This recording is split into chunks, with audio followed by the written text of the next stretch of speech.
नमस्कार। कहानीमाला चैनल में आप सभी का हार्दिक स्वागत है। आइए आज सुनते हैं जयशंकर प्रसाद की महत्वपूर्ण कहानी चित्र मंदिर। प्रकृति तब भी अपने निर्माण और विनाश में हंसती और रोती थी। पृथ्वी का पुरातन पर्वत विंध्य उसकी सृष्टि के विकास में सहायक था। प्राणियों का संचार उसकी गंभीर हरियाली में बहुत धीरे धीरे हो रहा था। मनुष्यों ने अपने हाथों को पृथ्वी से उठाकर अपने पैरों पर खड़ा होने की सूचना दे दी थी।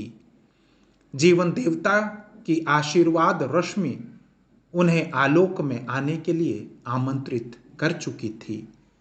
यौवन जल से भरी हुई कादम्बनी सी युवती नीरा रीछ की खाल लपेटे एक वृक्ष की छाया में बैठी थी। उसके पास चकमक और सूखी लकड़ियों का ढेर था। छोटे छोटे हिरणों का झुंड उसी स्रोत के पास जल पीने के लिए आता। उन्हें पकड़ने की ताक में युवती बड़ी देर से बैठी थी, क्योंकि उस काल में भी शस्त्रों से आकेट नर ही करते थे और उनकी नारियां कभी कभी छोटे छोटे जंतुओं को पकड़ लेने में अभ्यस्त हो रही थी। स्रोत में जल कम था। वन्य कुसुम धीरे धीरे बहते हुए एक के बाद एक आकर माला की लड़ी बना रहे थे। युवती ने उनकी विलक्षण पंखुड़ियों को आश्चर्य से देखा। वे सुंदर थे, किंतु उसने इन्हें अपनी दो आरंभिक आवश्यकताओं काम और भूख से बाहर की वस्तु समझा। वह फिर हिरणों की प्रतीक्षा करने लगी। उनका झुंड आ रहा था। युवती की आंखें प्रलोभन की रंगभूमि बन रही थी। उसने अपनी ही भुजाओं से छाती दबाकर आनंद और उल्लास का प्रदर्शन किया। युवती से एक कूक सुनाई पड़ी। दूर से एक कूक सुनाई पड़ी और एक भद्दे फल वाला भाला लक्ष्य से चूक कर उसी के पास वृक्ष के तने में धंसकर रह गया। हां, भाले के धंसने पर वह जैसे न जाने क्या सोचकर पुलकित हो उठी। हिरन उसके समीप आ रहे थे, परंतु उसकी भूख पर दूसरी प्रबल इच्छा विजयनी हुई। पहाड़ी से उतरते हुए नर को वह सतृष्ण देखने लगी। नर अपने भाले के पीछे आ रहा था। नारी के अंग में कंप, पुलक और स्वेद का उद्गम हुआ। हां, वही तो है जिसने उस दिन भयानक रीछ को अपने प्रचंड बल से परास्त किया था और उसी की खाल युवती आज लपेटे थी। कितनी ही बार तब से युवक और युवती की भेंट निर्जन कंदराओं और लताओं के झुरमुट में हो चुकी थी। नारी के आकर्षण से खिंचा हुआ वह युवा दूसरी शैलमाला से प्रायः इधर आया करता और तब उस जंगली जीवन में दोनों का संयोग हुआ करता। आज नर ने देखा कि युवती अन्य मनसकता से उसका लक्ष्य पशु निकल गया। विहार के प्राथमिक उपचार की संभावना न रही। उसे इस संध्या में बिना आहार के ही लौटना पड़ेगा। तो क्या जानबूझकर उसने अहेरे को बहका दिया और केवल अपनी इच्छा की पूर्ति का अनुरोध लेकर चली आ रही है? लो, उसकी बाहें व्याकुलता से आलिंगन के लिए बुला रही हैं।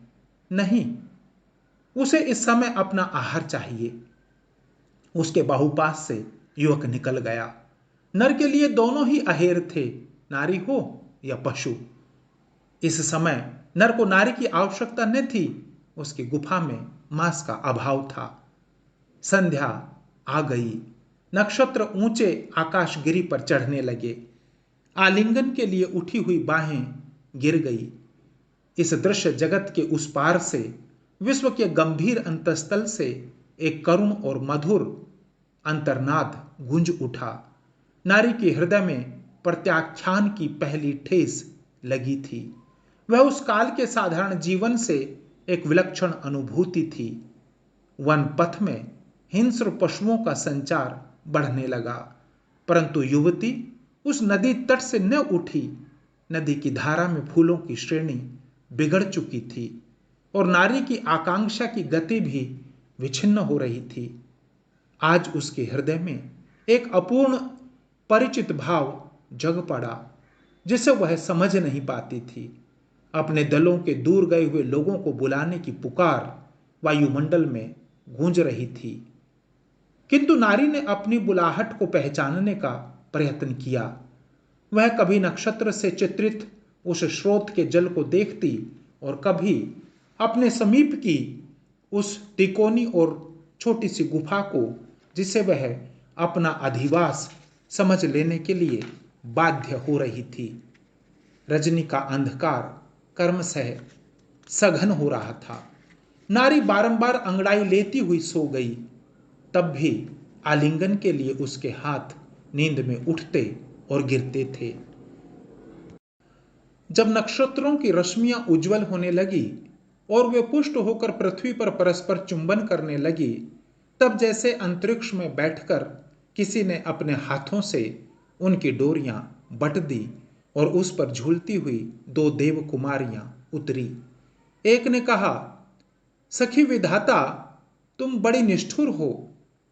मैं जिन प्राणियों की सृष्टि करती हूं, तुम उनके लिए अलग अलग विधान बनाकर उसी के अनुरूप कुछ दिनों के लिए जीने, अपने संकेत पर चलने और फिर मर जाने के लिए विवश कर देती हो। दूसरी ने कहा, धाता, तुम भी बड़ी पगली हो। यदि समस्त प्राणियों की व्यवस्था एक सी ही की जाती तो तुम्हारी सृष्टि कैसी नीरस होती और फिर यह तुम्हारी क्रीड़ा कैसे चलती। देखो न, आज की ही रात है। गंधमादन में देव बालाओं का नृत्य और असुरों के देश में राज्य विप्लव हो रहा है। अतलांत समुद्र सूख रहा है। महामरुस्थल में जल की धाराएं बहने लगी हैं और आर्यव्रत के दक्षिण विंध्य के अंचल में एक हिरण्य पाने पर एक युवा नर अपनी प्रेयसी नारी को छोड़कर चला जाता है। उसे है भूख, केवल भूख। धाता ने कहा, हां बहन, इन्हें उत्पन्न हुए बहुत दिन हो चुके, पर ये अभी तक अपने सहचारी पशुओं की तरह रहते हैं। विधाता ने कहा, नहीं जी, आज ही मैंने इस वर्ग के एक प्राणी के मन में ललित कोमल आंदोलन का आरंभ किया है।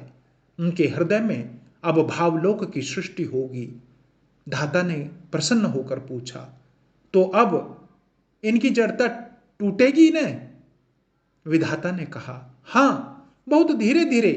मनोभावों को अभिव्यक्त करने के लिए अभी इनके पास साधनों का अभाव है। धाता कुछ रूठ सी गई। उसने कहा, चलो बहन, देव नृत्य देखें।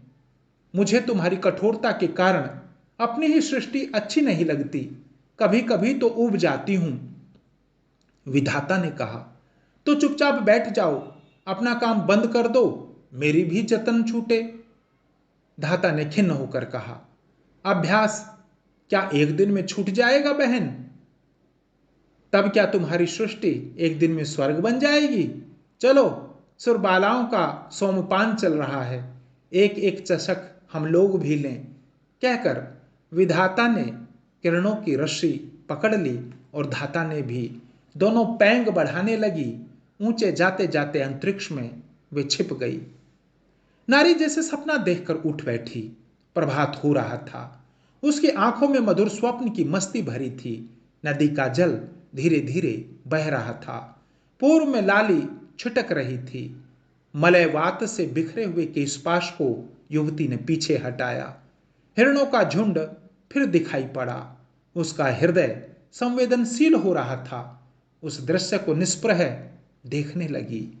उषा के मधुर प्रकाश में हिरणों का दल छलांग भरता हुआ स्रोत लांघ गया, किंतु एक शावक चकित सा वहीं खड़ा रह गया। पीछे आखेट करने वालों का दल आ रहा था। युवती ने शावक को गोद में उठा लिया। दल के और लोग तो स्रोत के संकीर्ण तट की ओर दौड़े, किंतु वह परिचित युवक युवती के पास चला आया। नारी ने उसे देखने के लिए मुंह फिराया था कि शावक की बड़ी बड़ी आंखों में उसे अपना प्रतिबिंब दिखाई पड़ा। क्षण भर के लिए तन्मय होकर उन निरीह आंखों में नारी अपनी छाया देखने लगी। नर की पाशव प्रवृत्ति जग पड़ी। वह अब भी संध्या की घटना को भूल न सका था। उसने शावक छीन लेना चाहा। सहसा नारी में अद्भुत परिवर्तन हुआ। शावक को गोद में चिपकाए जिधर हिरण गए थे उसी ओर वह भी दौड़ी। नर चकित सा खड़ा रह गया। नारी हिरणों का अनुसरण कर रही थी। नाले, खोह और छोटी पहाड़ियां, फिर नाला और समतल भूमि। वह दूर हिरणों का झुंड, वहीं कुछ दूर बराबर आगे बढ़ी जा रही थी। आखेट के लिए उन आदिम नरों का झुंड बीच बीच में मिलता, परंतु उसे क्या? वह तो उस झुंड के पीछे चली जा रही थी जिसमें काली पीठ वाले दो हिरन आगे आगे चौकड़ी भर रहे थे। एक बड़ी नदी के तट पर, जिसे लांघना असंभव समझकर हिरनों का झुंड खड़ा हो गया था, नारी रुक गई। शावक को उनके बीच में उसने छोड़ दिया। नर और पशुओं के बीच जीवन में वह एक आश्चर्यपूर्ण घटना थी। शावक अपनी माता का स्तनपान करने लगा। युवती पहले पहल मुस्कुरा उठी। हिरनों ने सिर झुका लिए। उनका विरोध भाव जैसे नष्ट हो चुका था। वह लौटकर अपनी गुफा में आई, चुपचाप थकी सी पड़ रही। उसके नेत्रों के सामने दो दृश्य थे।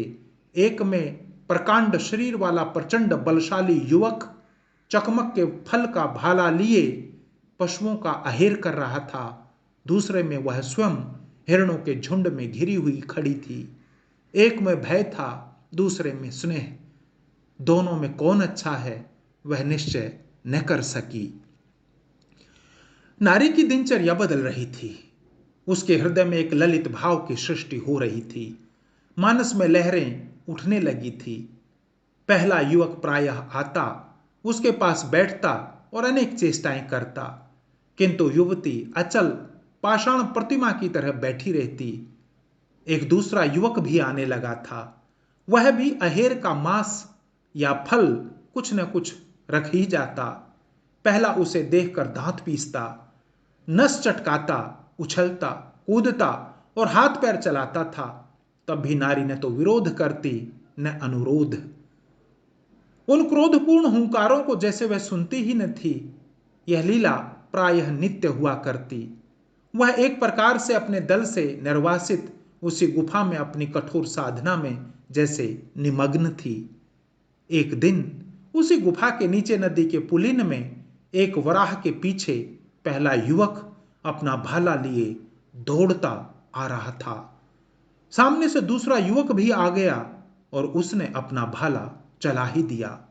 चोट से विकल वराह पहले युवक की ओर लौट पड़ा, जिसके सामने दो अहेर थे। उसने भी अपना सुदीर्घ भाला कुछ कुछ जान में और कुछ अनजान में फेंका। वह क्रोध मूर्ति था। दूसरा युवक छाती ऊंची किए आ रहा था। भाला उसमें घुस गया। उधर वराह ने अपनी पहनी दाढ़ पहले युवक के शरीर में चुभो दी। दोनों युवक गिर पड़े। वराह निकल गया। युवती ने देखा। वह दौड़कर पहले युवक को उठाने लगी, किंतु दल के लोग वहां पहुंच गए। उनकी घृणापूर्ण दृष्टि से आहत होकर नारी अपनी गुफा में लौट आई। आज उसकी आंखों में पहले पहल आंसू भी गिरे। एक दिन वह हंसी भी थी।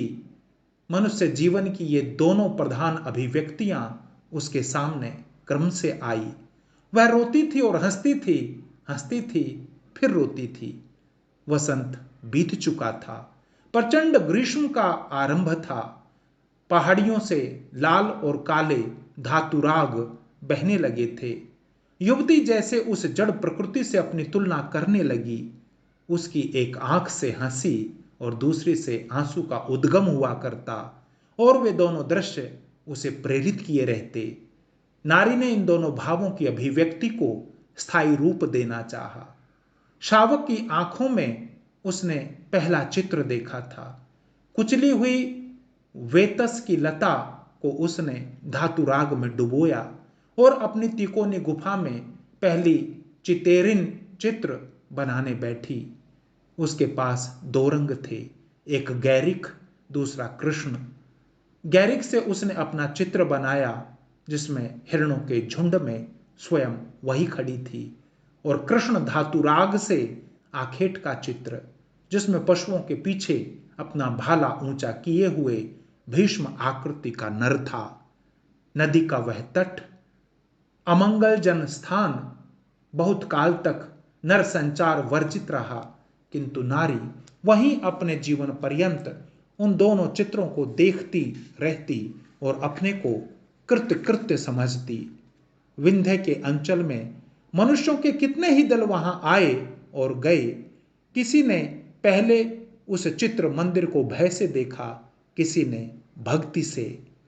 मानव जीवन के उस काल का वह स्मृति चिन्ह, जबकि उसने अपने हृदय लोक में संसार के दो प्रधान भावों की प्रतिष्ठा की थी, आज भी सुरक्षित है। उस प्रांत के जंगली लोग उसे राजधानी की गुफा और ललित कला के खोजी उसे पहला चित्र मंदिर कहते हैं। धन्यवाद। आज भी विंध्य के जंगलों में, विंध्य की पहाड़ियों में और भारतवर्ष के अन्य अनेक क्षेत्रों में ऐसे चित्र मंदिर, गुफाओं में ऐसे अंकित चित्र देखे जा सकते हैं। यह भारत की धरोहर तो है ही है। आरंभिक जीवन के कुछ भाव, कुछ संवेदनाएं भी उनमें पिरोई गई हैं। कभी समय मिले तो देखिएगा जरूर। नमस्कार।